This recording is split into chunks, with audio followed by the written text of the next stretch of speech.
¿Qué tal? ¿Cómo están? Muy buenas noches. Un placer saludarles. Soy Fernando del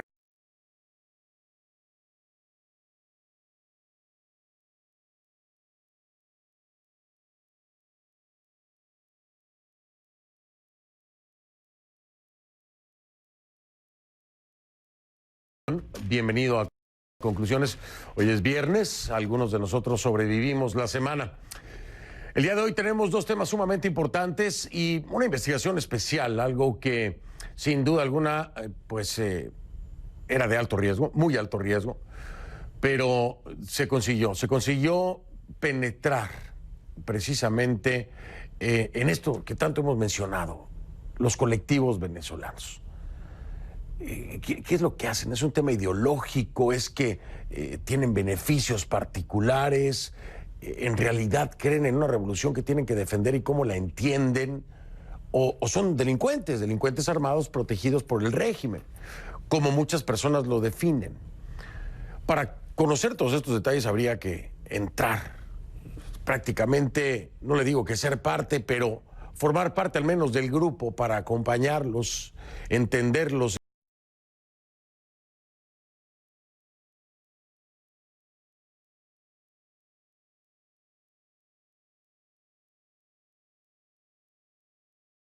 Escucharlos y ver su forma de operar. Mi compañero Francho Barón lo logró, lo consiguió con un muy alto riesgo, por supuesto. Penetró el mundo de los colectivos, que hoy por hoy defienden al régimen de Nicolás Maduro en Venezuela. ¿Pero por qué lo hacen? Las grandes dudas son esas. ¿Es ideológico? ¿Son beneficios? ¿Por qué lo hacen? Y el segundo tema que tendremos hoy es sumamente delicado en un país también señalado, es Nicaragua. Un régimen que aún no abre la puerta a un diálogo y que finge hacerlo, pero siempre hay un pero y un traspié. No se ha podido dar el diálogo con esa oposición, no se ha podido llegar a un punto de encuentro. Sigue la represión cuando esta oposición trata de manifestarse libremente. En fin, usted conoce a detalle el tema de Nicaragua. ¿Y qué fue lo que pasó ahora? Bueno, un preso político, como lo denomina la oposición, estadounidense, muere en la prisión, en la Modelo, como se le conoce a este centro de reclusión. Son los dos temas, pero vamos a iniciar entonces con Venezuela.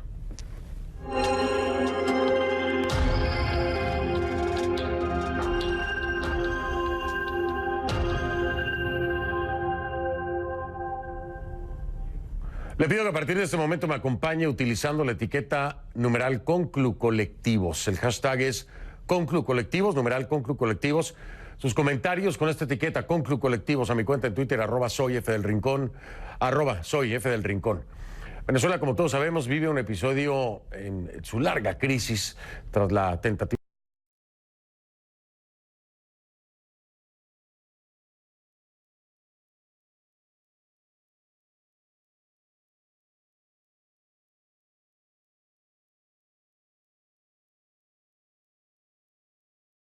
del opositor Juan Guaidó, reconocido como presidente encargado por más de 50 países, de forzar un cambio de gobierno y de los temores frente a una eventual intervención militar en el país caribeño. La voz de los denominados colectivos chavistas emerge con fuerza. Desde hace ya muchos años, esto no es de ahora.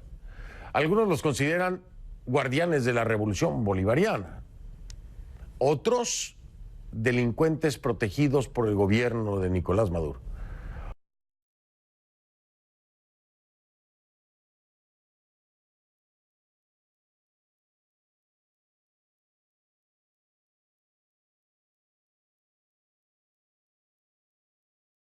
Más, el brazo irregular armado del régimen. Los colectivos prometen empuñar las armas, dicen, en defensa del chavismo. Como ya le adelantaba mi compañero, enviado especial, Francho Barón, ha tenido acceso exclusivo a algunos de sus líderes más destacados y polémicos. ¿Qué tendrán que decir? Ponga atención en esta investigación especial de Francho Barón.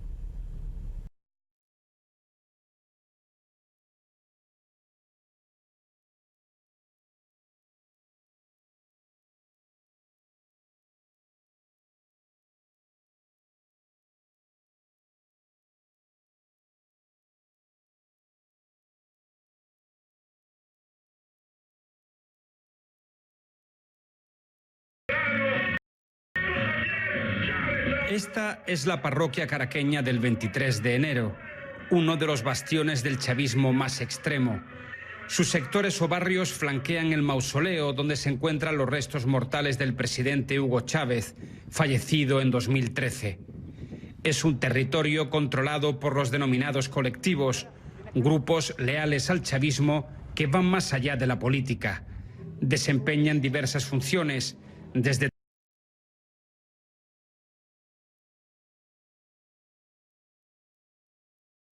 sociales de apoyo a la comunidad local hasta la que ellos llaman defensa armada de la revolución bolivariana. Nos tocó el momento de defender la revolución con las armas. Y aquí estoy dando la cara, sin capucha. Y voy a defender mi patria, y voy a defender mi revolución con esto. Valentín Santana es el líder máximo del colectivo La Piedrita.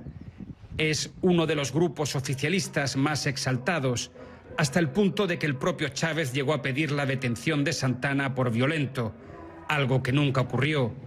CNN tuvo acceso exclusivo a él en su propio reducto y pudo comprobar el riguroso anillo de seguridad que lo rodea. El grupo de Santana cree que su líder es un objetivo militar.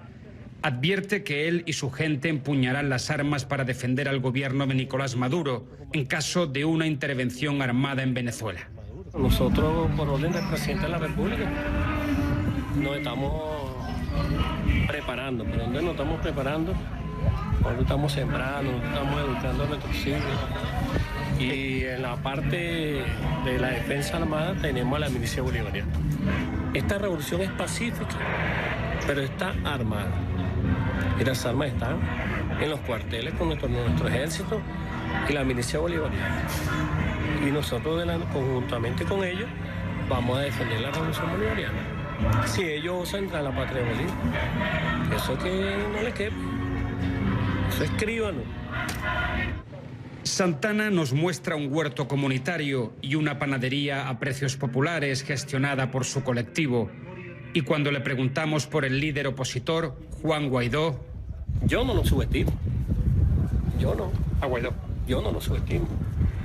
Lo que sí te puedo decir que los territorios nuestros no entran.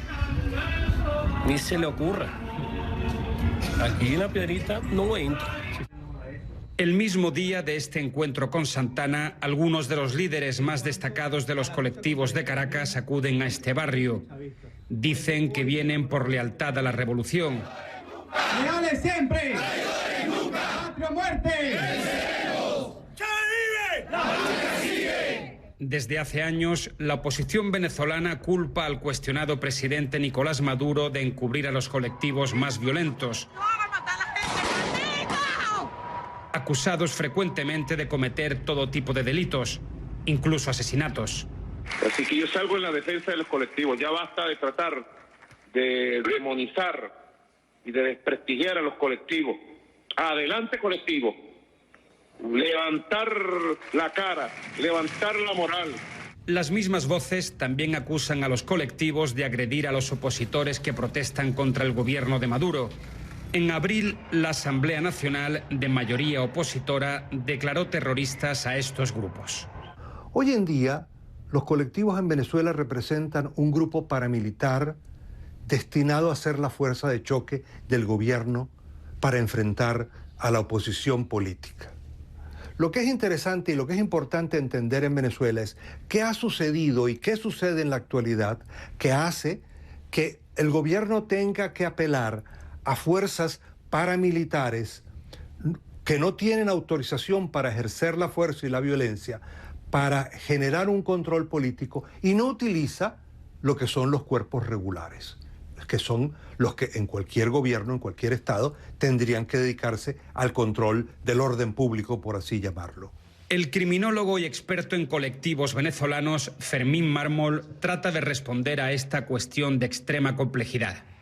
Es muy costoso para quien sustenta el poder enfrentar a la Fuerza Armada contra el pueblo.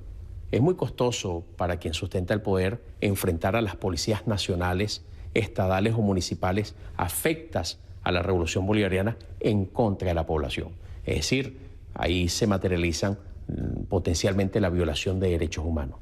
Pero es más potable para la comunidad internacional decir que es un tema de pueblo contra pueblo. Es un problema entre civiles en donde el Estado queda como un mediador y es una estrategia que posiblemente desde el punto de vista sociológico, criminológico, responda a esa circunstancia. En Caracas no es extraño ver imágenes como esta, grabada por CNN en plena arteria principal de la ciudad. 4 motocicletas circulan en grupo, sobre ellas civiles pertrechados con armamento de guerra. En este otro vídeo, fechado un día después de que Juan Guaidó llamara al levantamiento militar del 30 de abril, varios encapuchados aparentemente armados con fusiles mandan este mensaje desde el estado Bolívar, en el sur del país. Somos hombres y mujeres capacitados y entrenados para enfrentar cualquier irregularidad que pretende el imperio norteamericano contra la patria de Bolívar. Lo que no comparto el criterio es que los colectivos armados y violentos paramilitares urbanos se armaron para protegerse de una invasión imperial. No, ellos están armados desde hace casi 15 años. Y hace 15 años no existía amenaza de intervención militar. Hace 15 años no existía amenaza de los vecinos países como Brasil o Colombia. No es verdad. Ellos están armados porque se les dio la etiqueta de ser los guardianes de la revolución bolivariana. Manuel Marulanda, Hugo Chávez, Guaycaipuro, Jesucristo, Marx, Lenin, Mao Zedong, Che Guevara y Fidel Castro. Todos ellos conforman esta icónica última cena y todos ellos son los padres doctrinales de la Fuerza Patriótica Alexis Vive. Un grupo, un colectivo que desarrolla un profundo trabajo social en este barrio caraqueño, pero que también prometen dar la batalla y luchar con todas las consecuencias en el caso de que Venezuela, este país, sufra una agresión extranjera. Volvemos al oeste de Caracas. Accedemos a la comuna El Panal, el territorio de este colectivo en el 23 de enero, y presenciamos la venta de pan y pescado a precios subvencionados. También enormes edificios populares, donde viven los vecinos de este barrio en el que se implantó recientemente una moneda local, también denominada Panal, que en este momento está en periodo de reformulación. La moneda nacional, el bolívar, está en constante devaluación y Venezuela es el país con la inflación más alta del planeta. Ayudó mucho a que la economía local de nuestra comuna pudiera rotarse y pudiera moverse, es decir, los pequeños comerciantes y los pequeños productores que ofrecían bienes y servicios podían tener entonces el intercambio de sus rubros, ya que había un instrumento que permitía el intercambio. Este colectivo es considerado uno de los más moderados de Caracas, aunque las referencias bélicas vuelven inmediatamente cuando surge el tema de una posible intervención militar. Los vietnamitas, ¿qué no hicieron los vietnamitas para defenderse de los gringos? O sea, utilizaron todos los mecanismos, las abuelas, los niños, inclusive hasta, podríamos decir, hasta las prostitutas, que en un momento determinado pudieron ser parte de la inteligencia para poder enfrentar a los gringos. Nosotros participaríamos, no solamente ahorita hace más daño un teléfono celular con una foto y con un comentario que hasta una misma bala, ¿no? O sea, cada quien en su trinchera. Nosotros como organización sabremos en qué trinchera estaremos y estaremos pues del lado del pueblo resistiendo y defendiendo a nuestro pueblo. Violentos o no, es evidente que los colectivos, especialmente en zonas urbanas, están presentes en este complejo tablero en el que se juega la salida a la crisis venezolana. Un juego de táctica y estrategia entre chavistas y opositores, plagado de trampas y escaramuzas, cuyo final es impredecible. Para CNN, Francho Barón, Caracas. Ahí está, es un vistazo más de cerca, mucho más de cerca a esto que son los colectivos. Increíble pensar que incluso en alguno de estos, en el 23 de enero, como decía Francho Barón, tengan su propia moneda, ¿no? El Panal. Imagínese usted, alejado incluso de cualquiera de los lineamientos del mismo régimen de Nicolás Maduro. Definen los lugares donde viven como nuestros territorios, alejado también de la retórica del régimen. Entonces, ¿con quién juegan? ¿En realidad apoyan al régimen de Maduro? ¿O es que es la excusa para protegerse a ellos mismos, lograr control y lograr poder? Vamos a hablar un poco más de esto con alguien que sabe bien de este tema de los colectivos.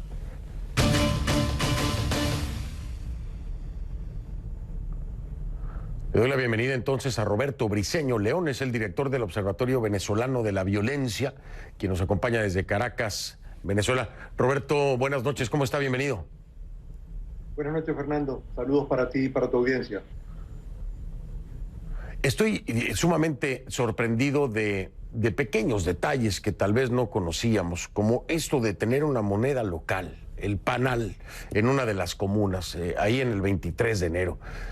¿Qué podemos pensar de este fenómeno? Porque finalmente es un fenómeno, ¿no?, en el que pues han decidido prácticamente definir su economía con su propia moneda y hacia el interior de esta comuna del 23 de enero. ¿Cómo es posible esto? ¿Cómo puede un grupo de personas hacer esto en cualquier país? Vaya, ¿cómo podemos entender lo que hayan llegado hasta esto?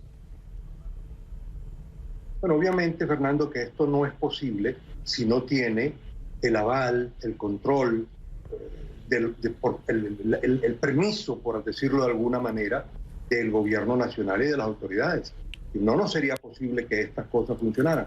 Lo de la moneda forma parte de un contexto general, de una propuesta general de control territorial que fueron desarrollando desde hace muchos años. No es algo reciente, desde hace muchos años, en el cual recibieron créditos oficiales, ofrecieron apoyo que les permitieron tener una radio, una televisora, colocar un circuito cerrado de televisión en toda esa zona, establecer alcabalas con las cuales podían controlar quién entraba y quién salía, con lo cual, y territorios que eran prácticamente un país dentro de otro país. Bueno, lo de la moneda es un momento como muy final de este proceso, pero ellos además controlan ahí la distribución de los alimentos, los servicios, y obviamente que ejercen un control social y político muy importante de las personas que están en ese territorio.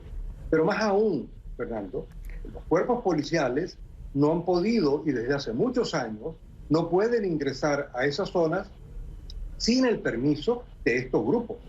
Es decir, estos grupos tienen que pedir permiso, llamar, comunicarse con un alto funcionario del gobierno o un alto funcionario de la policía del gobierno, comunicarse con alguno de ellos y decirles, bueno, nos dan permiso para que puedan entrar allí algunas patrullas de la policía. Es decir, estamos hablando de un contexto de extraterritorialidad construido en un modelo de apoyo de gobierno, de intercambio de favores políticos y de lo que es generar en este territorio un supuestamente bastión o algo por el estilo, como lo llaman, de desarrollo socialista. Ahora, esto no estamos hablando, quizás para los que no conocen Caracas, no estamos hablando de un lugar alejado, en las afueras de la ciudad. No, estamos hablando en un lugar céntrico, a escasos kilómetros del Palacio Presidencial, y que todo esto ha sido montado,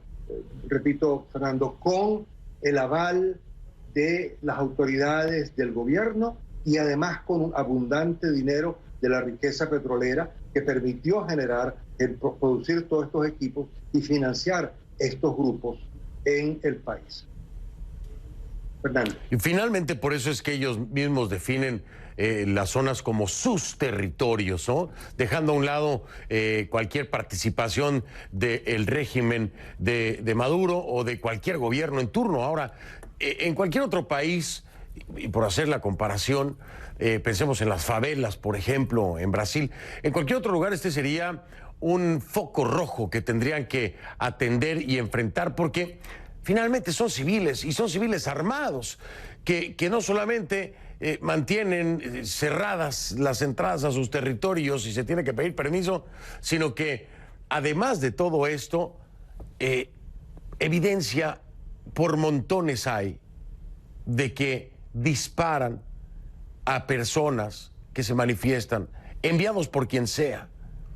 ¿Cómo, Roberto, poder entender que estos grupos coexistan en un balance de poderes, porque aquí también ellos ostentan un poder importante para el régimen. Si estos se voltearan en contra del régimen, la historia hoy sería muy diferente. ¿Cómo poder pensar que se pueda coexistir así en un momento en el que, sin duda alguna, el régimen de Maduro está en problemas? Sí, ciertamente lo que ha habido ahí desde hace muchos años es buscar un equilibrio entre las Fuerzas Armadas y estos grupos militares, es decir, entre los grupos que tienen armas. La presencia de los colectivos y de estos grupos paramilitares y su posesión de armas ha sido un motivo de conflicto entre los militares y el gobierno nacional, el gobierno del presidente Chávez, el gobierno del presidente Maduro, y militares que incluso son definidos como chavistas, como que han formado parte del proceso, pero que no están de acuerdo con estos grupos. Entonces eso ha generado una tensión. Por mucho tiempo el presidente Chávez utilizaba a estos grupos colectivos paramilitares como un mecanismo de asustar y de intimidar a las Fuerzas Armadas y de generar una cierta amenaza frente a ellos. Los militares, por otro lado, han dado unas respuestas continuas. No han permitido y han generado enfrentamientos importantes. Hubo un enfrentamiento muy importante hace ya poco más de 2 años, en los cuales, se enfrentaron los cuerpos policiales con algunos de estos colectivos. Los colectivos generaron una protesta en la ciudad, le reclamaron a Maduro, al presidente Maduro en ese momento, cómo era eso que los iban a perseguir, que los iban a matar, como mataron a 2 de sus dirigentes en un enfrentamiento, a llamarlos homicidas, cuando en el pasado habían sido unos aliados de la revolución en los sucesos del 2014. Y en medio de esa tensión y de ese conflicto, al final, quien sale perdiendo es el ministro, que debe renunciar, que es destituido, y es destituido para el gobierno darle el apoyo a los colectivos y responder a los colectivos, porque es esa fuerza armada, ese grupo armado con el cual intenta intimidar, asustar a la población, asustar también a los militares o asustar a los cuerpos policiales, y de alguna manera, en tu pregunta, intentar generar un balance allí, un equilibrio de armas y de fuego entre esos dos grupos. Claro, en la actualidad este grupo empieza a adquirir mayor fuerza porque las Fuerzas Armadas, los militares, así como muchos grupos policiales, se niegan a actuar y a reprimir y a disparar contra la población, se niegan a actuar violentamente frente a la población que puede estar protestando por hambre, por comida, por alimentos, por electricidad, por la carencia de agua. Entonces, tiene que recurrir a estos grupos. Sí, Fernando. Sí, permíteme, Roberto, hacer una pausa breve para regresar y continuar hablando sobre este interesante tema y retorcido, diría yo, al mismo tiempo. Estoy hablando con Roberto Briceño León, es el director del Observatorio Venezolano de la Violencia. Seguimos con este tema después de la pausa, estos colectivos venezolanos. ¿Delincuentes protegidos por el régimen, por el chavismo, o guardianes, dicen, de la revolución bolivariana? Y también más adelante, Nicaragua, otro nombre se suma a las víctimas mortales de la represión, pero esta vez estadounidense. Soy Michelle Mendoza en Ciudad de Guatemala. Somos CNN.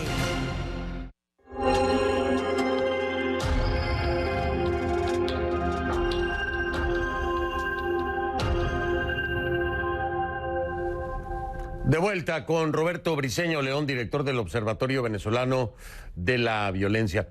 Algo muy importante, pensando hacia el futuro, Roberto, si llegara a darse un eventual cambio de gobierno, es decir, que Nicolás Maduro y su grupo más cercano finalmente salieran del poder, estos colectivos quedarán ahí. Y en el planteamiento imaginario que yo le he hecho a algunos es, ¿con qué lo podemos comparar, Roberto? ¿Sería o podría ser una especie de FARC en Colombia, la ex Fuerza Armada Revolucionaria en Colombia? ¿O cómo podríamos o deberíamos ver a los colectivos hacia el futuro? Porque se podrá ir quien sea, pero estos se quedan ahí, ¿no? Sí, sin lugar a dudas. Yo diría que hay 2 posibilidades, Fernando. Una es que puedan irse, no digamos hacia la FARC, porque no tendrían un sustento rural, sino como un grupo más bien militar urbano, que tendría una acción urbana, y algunos quedarían en eso.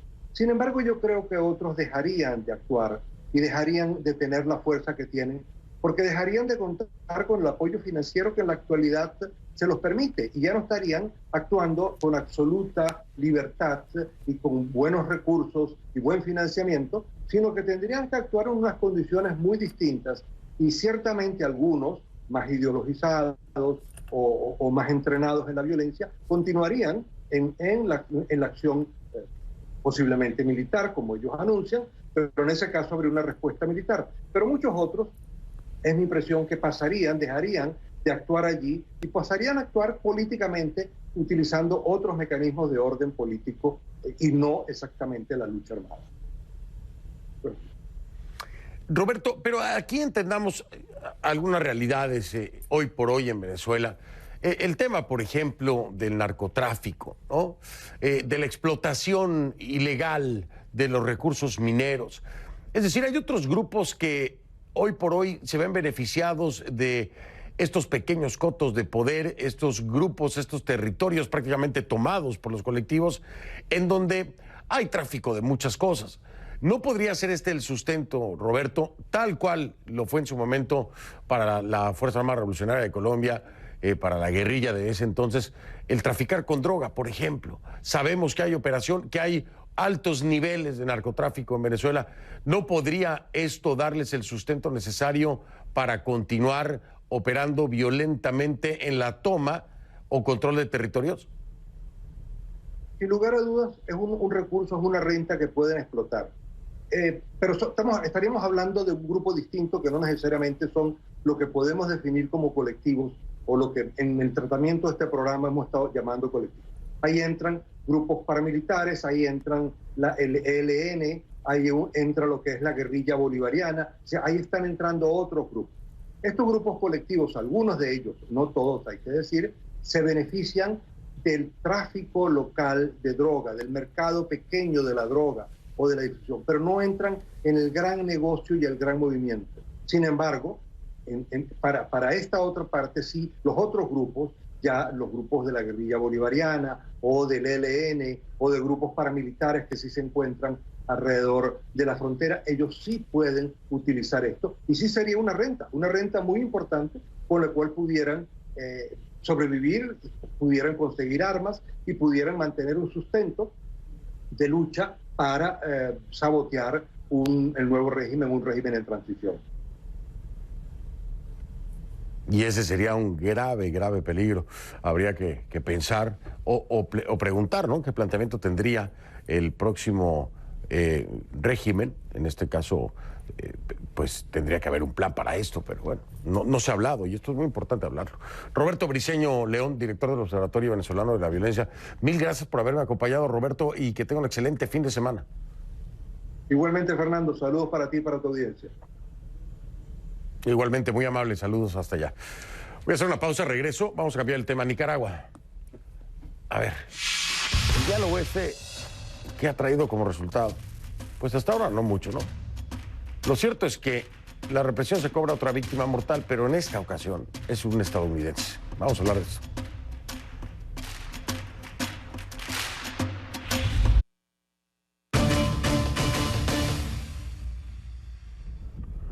Le pido que a partir de este momento me acompañe utilizando la etiqueta numeral Conclumontes. El hashtag es Conclumontes, es el apellido de Eddie Montes, víctima estadounidense en una prisión de Nicaragua. Sus comentarios con esta etiqueta Conclumontes a mi cuenta en Twitter, @soyfdelrincón, @soyfdelrincón. Vamos a empezar por el diálogo, ¿no?, entre el gobierno y la oposición nicaragüense, otra vez en vilo, luego de que se confirmara este jueves la muerte de Eddie Antonio Montes Praslin, un ciudadano estadounidense de 57 años, recluido en la cárcel La Modelo, en la localidad de Tipitapa, y quien es considerado por varios organismos pro derechos humanos y por la oposición nicaragüense como un preso político del régimen de Ortega. En el incidente también quedaron registrados unos 30 heridos. Ahora, según un comunicado del Ministerio de Gobernación de Nicaragua, Montes Praslin recibió un impacto de bala durante un forcejeo, donde alegan intentaba arrebatarle el arma a un custodio. Eso es lo que dice oficialmente, ¿no? El comunicado dice así: a eso de las 14:30 horas de este jueves, o sea, a las 2:30 de la tarde, un buen grupo de presos se abalanzaron contra el personal del perímetro de seguridad, forcejeando con uno de los centinelas con claras intenciones de quitarle el arma reglamentaria. En dicho forcejeo hubo un disparo que impactó al preso Eddie Antonio Montes Praslin, de 57 años de edad, quien fue trasladado de manera inmediata al centro asistencial más cercano. Ahora, en un segundo comunicado, las autoridades confirmaron su muerte mientras será atendido, dicen, por personal médico de emergencia. La versión del gobierno nicaragüense está siendo contrastada por la versión de varios prisioneros, quienes mediante abogados y familiares han dicho que el altercado con los guardias fue verbal y que Montes Praslin recibió el disparo en la espalda mientras intentaba entrar a su celda junto a otros compañeros tras varias detonaciones de los custodios. Asimismo, una madre que visitaba a su hijo dentro de la cárcel asegura que escuchó varios disparos. Esto contradice, obviamente, la versión oficial, que establece que los custodios solo dispararon una vez. Escuche. Después se dieron varios disparos que se escucharon al lado de la galera de 16, que son de máxima seguridad.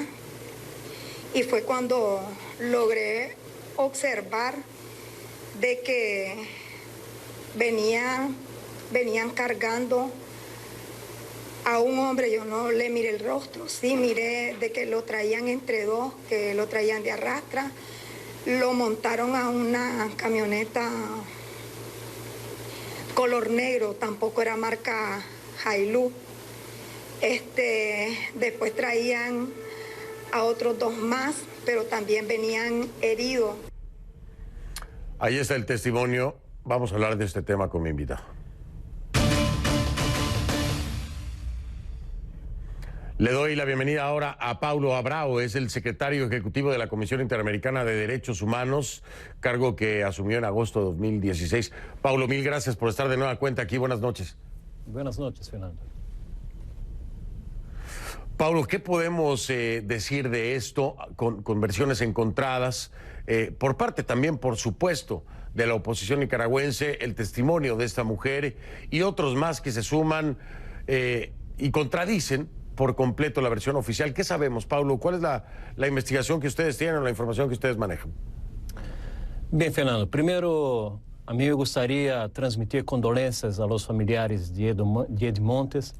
Para nosotros es muy triste, una vez más, constatar que un preso político del país pasa por uma situação dessa natureza e seus familiares que estavam buscando justiça, em verdade, encontram desgraça, encontram dolor e não respostas de reparação e justiça, que é o que as vítimas em Nicarágua estão buscando há mais de um ano. Segundo nossas fontes, efetivamente, Eddie Montes foi executado a sangue frio. Hemos observado nos últimos tempos que há conjunto de operativos de antimotines que estão sendo desarrollados na cárcel La Modelo especialmente, devido a uma circunstância de constante deterioro das condições de los detenidos que han realizado protestas, manifestações dentro da cárcel e han sofrido represálias, intimidações e ações brutais por parte da Polícia Nacional. E esta vez, de maneira trágica, ha resultado nessa situação fatal, a la qual nós temos que exigir das autoridades que aclarem essa situação de maneira muito objetiva e célere e sem mentiras, que é o padrão que ha caracterizado o governo de Nicarágua nos últimos tempos. Ahora, con esto, y quiero dejarlo muy claro, no quiero que la audiencia se confunda de ninguna manera, todas las vidas valen lo mismo, de cualquier ser humano y de cualquier nacionalidad. Pero por las características y las responsabilidades que presume asumir el gobierno estadounidense con sus ciudadanos en el exterior, ¿qué presión pudiera traer la muerte de un ciudadano estadounidense en estas condiciones dentro de una prisión, además de ser considerado como un preso político por parte de esta administración, de la administración de los Estados Unidos? ¿Están ustedes esperando algún tipo de reacción, pues mayormente tal vez en apoyo precisamente a lo que ha venido haciendo la CIDH y denunciando y documentando, y parece que no ha sido suficiente, pero bueno, lo dejamos hasta ahí. Paulo, ¿qué consecuencias puede traer el que se trate de un ciudadano estadounidense de acuerdo a los principios del gobierno y de la administración del presidente Trump? Fernando, mañana completará exactamente un año que la Comisión Interamericana ha entrado en Nicaragua, encontrado la situación de barbarie, de violación generalizada a los derechos humanos que fue empeorando a lo largo del tiempo hasta que el gobierno ha retomado el control territorial y instalado un ambiente de represión y de intimidación interna al pueblo que a su vez ha resultado en la disminución de las protestas y obviamente también ha resultado en una disminución de las víctimas fatales.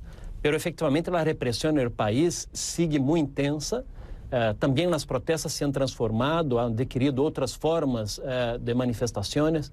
Y ahora lo que nosotros esperamos es que pasado este año de violencia, de represión, de brutal afectación a los derechos humanos, a la población y a la oposición dentro del país, que la comunidad internacional pueda responder de manera muy contundente a esta situación que demonstra uma vez mais, de maneira muito clara, uma absoluta falta de controle do uso da força por parte da polícia de Nicarágua. E essa é uma situação recorrente, a comissão está denunciando isso há tempo, o governo tenta desviar a atenção por meio de retóricas de diálogo. Para mim é muito claro que o governo, o discurso do governo em favor do diálogo é puramente retórico. Han instalado novas condições para a continuidade do diálogo e a mais curiosa de todas, a última condição que o governo estabeleceu para seguir no diálogo dentro do país foi exatamente o levantamento das sanções internacionais. E o hecho de hoje, este assassinato, deve, ao contrário, empurrar a comunidade internacional para incrementar as sanções internacionais, porque sem pressão nós não vamos lograr alcançar justiça, verdade e reparação para todas as vítimas em Nicarágua e não haverá condições efetivas para seguir adelante em busca de alguma saída democrática a esta crise que tem como condição primeira exatamente a atenção e a liberação de todos os detenidos políticos dentro do país. Paulo, déjame marcar una pausa para regresar precisamente con este ángulo de la comunidad internacional. Dos teorías, ¿no? Te diría yo. Se está muy distraído, es decir, la comunidad internacional, por el tema Venezuela, o porque es que no se ha ejercido la presión brutal que requiere también el tema de Nicaragua. La CIDH, la Comisión Interamericana de Derechos Humanos, como tú, lo hablamos tú y yo aquí en el momento en que presentó uno de estos informes, es muy contundente con los hallazgos. Habla incluso de la posible comisión de crímenes de lesa humanidad, ejecuciones, torturas. No es muy lejos de otra realidad que viven en Venezuela muchos venezolanos. Sin embargo, la atención de la comunidad internacional no ha sido tan certera, ni tan dura, ni tan contundente con el régimen de Daniel Ortega. Entender el por qué o cuáles crees tú que sean las razones, pero lo hablamos, Pablo, si te parece, después de la pausa. Voy a regresar en un momento con Pablo Abrao, el secretario ejecutivo de la Comisión Interamericana de Derechos Humanos. Estamos hablando de Nicaragua y esto que es otra víctima, finalmente, ¿no? Porque la vida de este hombre vale igual que la de cualquiera otra. Pero este, desgraciadamente o afortunadamente, es estadounidense. ¿Y por qué digo afortunadamente? Porque quién sabe, tal vez ahora se voltee con mucho más contundencia a ver a Nicaragua y los crímenes que se cometen ahí, con toda duda de si fue un accidente.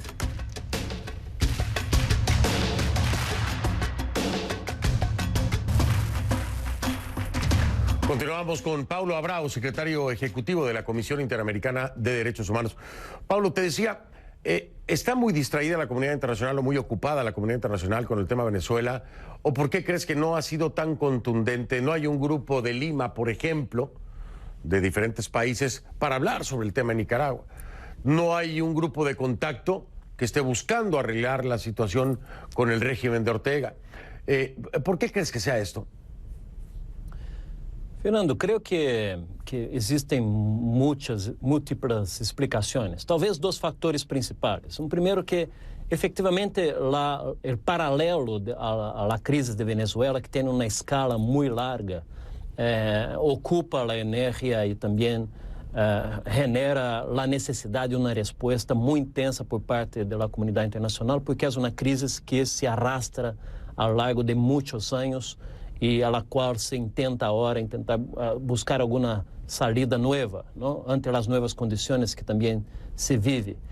Pero também há que considerar que o governo Ortega ha sido muito eficaz em transmitir uma suposta disposição ao diálogo, instalar mesas de diálogos periódicas, querendo demonstrar que estaria disposto a cambiar esse estado de coisas internos, mas a verdade é que todo esse esforço de diálogo interno não há resultado em reparação e justiça às vítimas, não há resultado em cambiar a realidade de injustiças que ha afetado a esse conjunto de pessoas.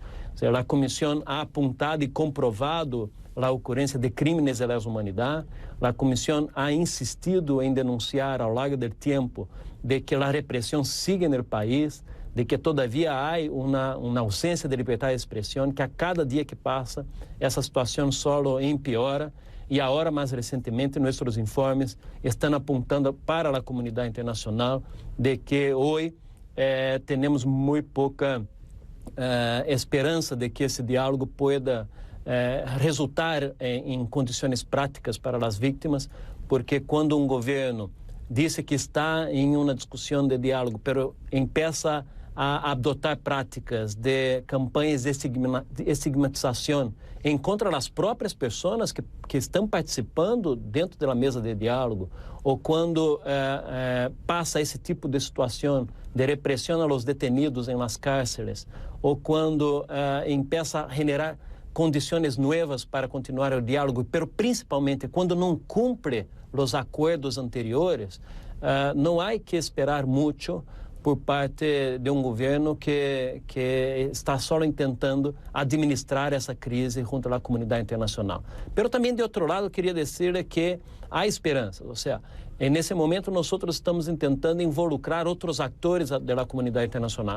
Há por lo menos dois elementos que devem ser considerados para o futuro. O primeiro deles, que a Comissão Interamericana ayer mesmo ha acionado a Corte Interamericana de Direitos Humanos para solicitar seu involucramento nesse tema, denunciando a situação dos detenidos políticos e solicitando que a Corte Interamericana pueda determinar ao Estado de Nicarágua, por meio de uma sentença internacional, medidas alternativas para a liberação dos presos políticos e também para a proteção de seus direitos. E também recordar que ao final de junho, ou seja, pouco mais de mês, haverá a Assembleia Geral da OEA, a qual nós temos muita expectativa, que tal qual a Assembleia responda à situação de Venezuela, também pueda responder à situação de Nicarágua.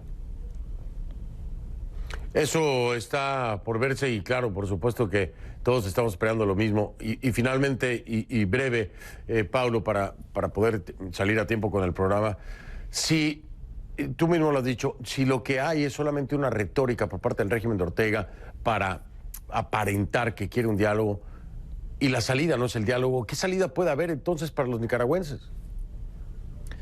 Nesse momento, eu creio que os nicaragüenses estão esperando que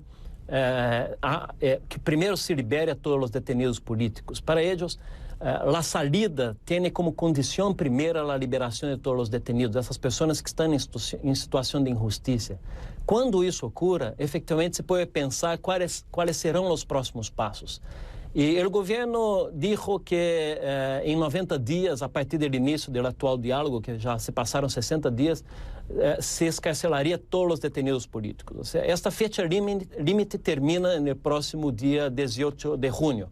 Então, a ver que vai passar hasta 18 de junho e a partir desse momento poderemos explorar cuáles serían los elementos objetivos para crear las condiciones a otro tipo de salida a esta crisis. Claro. Pero sin duda alguna hay que mantener las sanciones internacionales y hay que mantener la presión internacional, porque a mí me parece muy claro que este es el único camino para presionar internamente al gobierno a asumir posturas diferentes a las cuales se han reproducido a lo largo de este último año. Tiempo al tiempo, desgraciadamente, porque hay fechas, hay límites. Paulo Abrao, muchísimas gracias, Paulo. Excelente fin de semana, muy amable. Muchísimas gracias, a ti también. Gracias, Paulo Abrao, el secretario ejecutivo de la Comisión Interamericana de Derechos Humanos. Hago una pausa, regreso un momento.